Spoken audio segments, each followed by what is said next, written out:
Hello there, my name is Simon and I'm gonna be the movie guy on this channel. I am generally interested in films that make you aware of the fact that you're watching a film, not necessarily metafiction, although I do enjoy metafiction quite a lot. No, what I mean is, when a film makes use of the tools that is given by the medium. Already I've established myself as a douche, so I think I'm following the theme nicely. Okay, I'm gonna give you some examples on what I mean, because it is kind of difficult to explain and I'm not really doing a very good job. Example number 1, The Godfather. It is arguably one of the greatest accomplishments in American film history, and the scene that proves this is the famous baptism scene. It is filmmaking at its finest because it uses cross-cutting or parallel editing, which I guess is also possible in literature, but it can never be done in the same way that The Godfather did. That scene pretty much defined the cross-cutting technique, and it makes you realize that you're watching a film, because a scene like this wouldn't be possible in any other medium.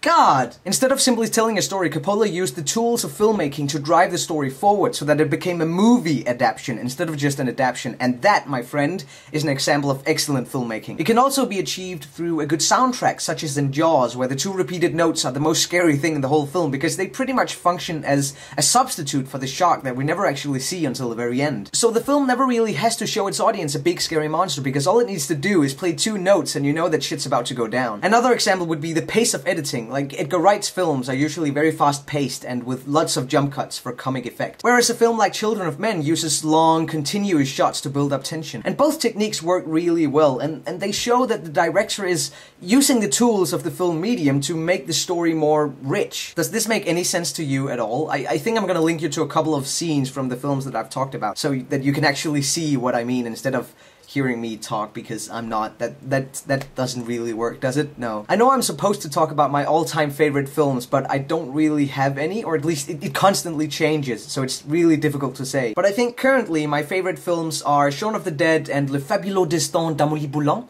That's the best French accent I can do, I'm sorry about that. In Bruges is definitely up there as well, along with Rosemary's Baby. And Rosemary's Baby might not seem like the most obvious choice, as I've mentioned that there's a difference between an adaptation and a movie adaptation, and Rosemary's Baby is basically a shot-by-shot reenactment of the book, which I happen to have here, by the way. I don't actually own the DVD. However, even though there's not really any new scenes or important dialogue added to the film, Polanski was still able to make the film completely his own. I mean, the rape scene is still one of the most harrowing things I've ever seen, and I've seen 2 Girls, 1 Cup, so I think that says a lot. I mean, horror really is one of my favorite genres, so I think you can expect quite a few reviews of horror films in the future. Talking about future reviews, Emma, you mentioned The Hunger Games, which I'm actually watching tomorrow with my friend Adam, and if I think it's worth talking about, then I will definitely make a video about it, so yeah, there's that. I'm really excited about this channel kicking off, and I can't wait to see more of your videos, because I love you guys, and I hope that you're not still hanging out when you watch this video, because that would be kind of awkward, but,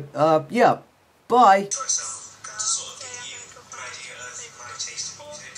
do anything else, I'm just going to tell you,